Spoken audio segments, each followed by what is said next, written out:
KPBS On Demand is supported by Parks California in partnership with California State Parks presents Arts in California Parks, a program offering interactive arts and cultural events in parks throughout the state. Event info at parkscalifornia.org/arts. Good morning, I'm Lawrence K. Jackson. It's Tuesday, November 18th. A policy change that would apply to those already vetted and screened to legally be in the U.S. More on that next, but first, the headlines.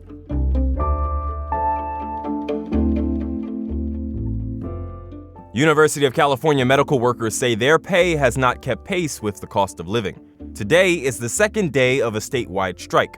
Here in San Diego, hundreds of union members walked off the job yesterday. Michael Ammons is a medical biller at UC San Diego Medical Center. He says paying rent has been a challenge. We're out here on an economic strike because of UC's failure to address the affordability crisis that our workers are facing or struggling to survive. A University of California spokesperson says UC has already increased pay to at least $25 an hour.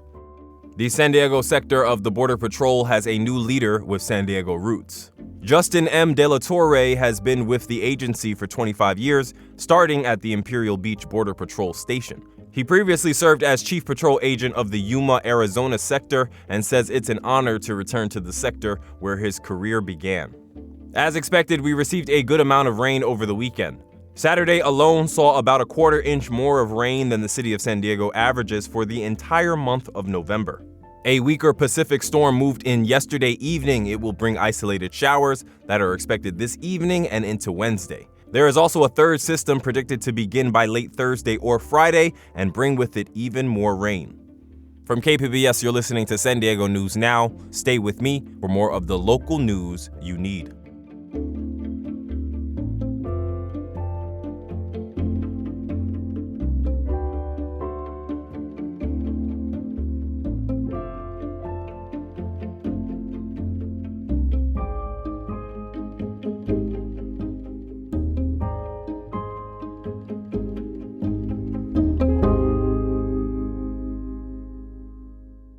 KPBS On Demand is supported by Paint Care, offering households and businesses in California more than 800 leftover paint drop-off sites for recycling.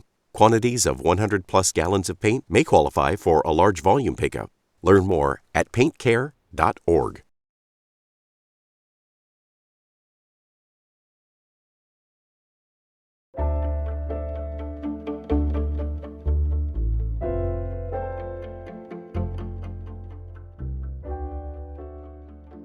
The Trump administration is considering making its June travel ban retroactive to immigrants already legally in the United States. Military and veterans reporter Andrew Dyer says this includes tens of thousands of Afghan refugees. The draft policy would affect green card applicants and asylum seekers from countries on the list, which is mostly those in Africa and the Middle East. What's unusual about the policy is that it would apply to people already vetted, screened, and approved to be in the U.S. These are folks who are fleeing persecution. Sean Van Diver is the president and co-founder of San Diego-based Afghan EVAC, a nonprofit that advocates for the U.S.'s former allies from Afghanistan. Some of whom came here as refugees, some of whom are wartime allies that were flown here by the United States government and told, hang out for a second, you'll get through our immigration process, and you'll have your shot at the American dream. The policy is being considered amid other drastic changes to the country's asylum system. Last month, the administration announced it would only accept 7,500 refugees this year, with priority given to white South Africans. Andrew Dyer, KPBS News.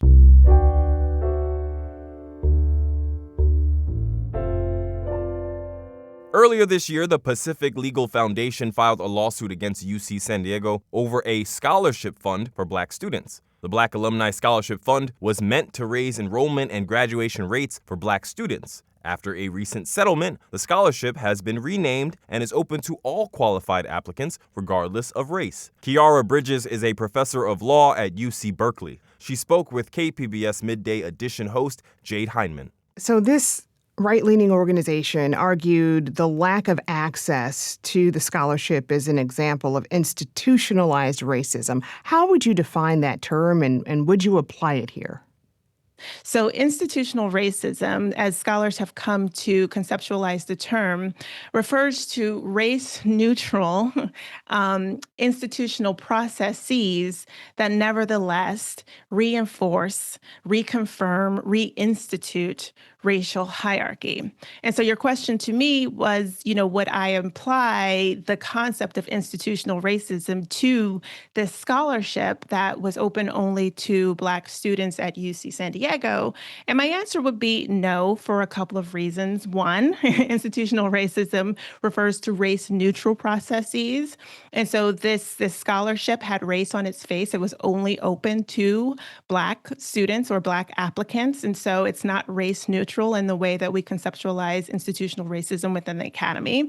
And second, I wouldn't think of it as institutional racism because the scholarship has never worked to reaffirm racial hierarchy. And by racial hierarchy, I want to be precise.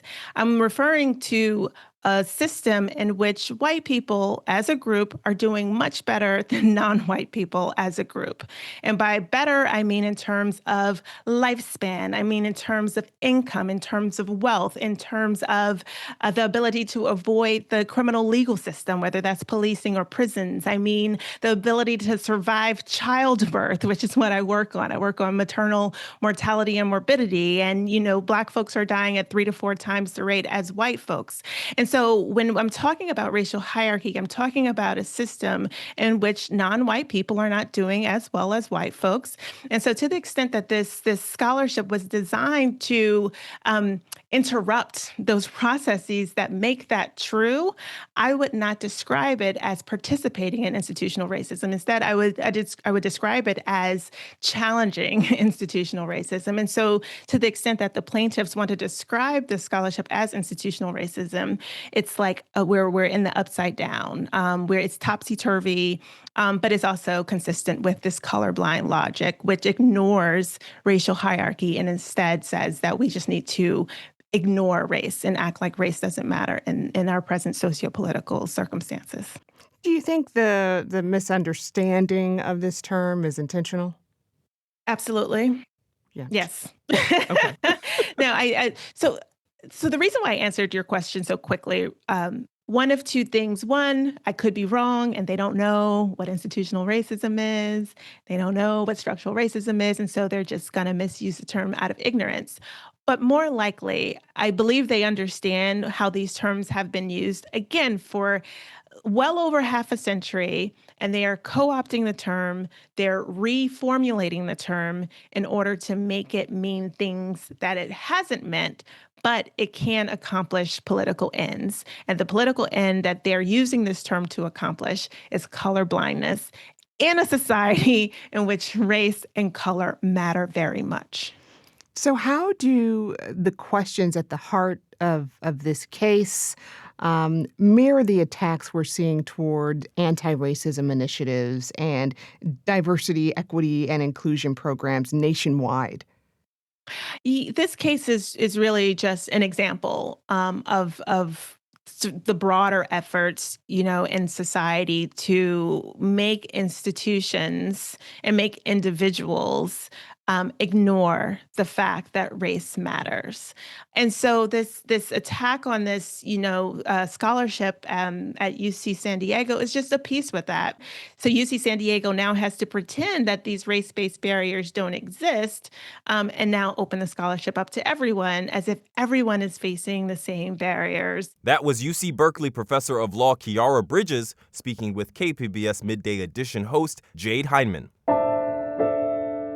County leaders say deep federal cuts are putting food, housing, and health programs for the neediest county residents at risk. County supervisors will vote today to approve a partnership with local philanthropic foundations to help keep those services operating. Mark Stewart is CEO of the San Diego Foundation. He says the partnership would create a $36 million fund. So the first and foremost, what this partnership does is it protects nonprofit organization contracts with the county focused on healthcare, housing, and food security so that they are not eliminated when the county has to do some of its really significant budget cutting. The money would keep food distribution sites open, help families stay housed, and support basic health services.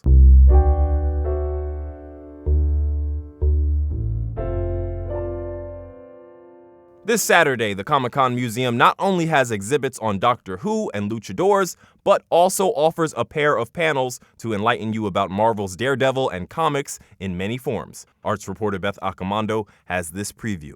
On Saturday, you can start your morning at the Comic-Con Museum with a drawing workshop, followed by a lively discussion about comics in many forms, organized by San Diego State University's Center for Comic Studies. The panel will compare English-language comics with ones from France, Italy, and Japan. Antonio Iannota is one of the panelists. Italian comics are called fumetti, and so the word fumetto comes from fumo, that is the smoke of the balloon that comes from, visually, that comes from the mouth of the speaker. Then, author Chris Ryle will discuss his new book on his beloved superhero, Daredevil. It's one of the inaugural titles in Bloomsbury Academic and Marvel's new Marvel Age of Comics series. I'm one of the 4 launch books, and my book is all about Frank Miller and David Mazzucchelli's Daredevil Born Again. So I'll be discussing all the reasons why I think it's notable and influential and memorable and lasting and important and all of those things. Ryle will be signing copies of his Daredevil Born Again. Beth Accomando, KPBS News. That's it for the podcast today. As always, you can find more San Diego news online at kpbs.org. I'm Lawrence K. Jackson. Thanks for listening and subscribing. By doing so, you're supporting public media, and I thank you for that. Have a great day.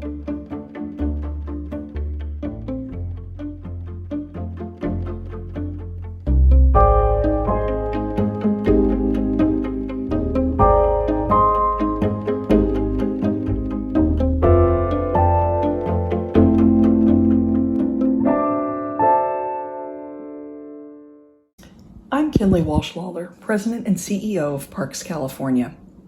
Across California, parks are places where nature and community come together. Through Arts in California Parks, artists and culture bearers are creating murals, performances, and cultural programs with local organizations that reflect community stories and deepen our connections to these landscapes. From music in neighborhood parks to murals that celebrate heritage, these projects remind us that parks are more than just open space. They're living galleries of creativity and belonging. Learn more at parkscalifornia.org/arts.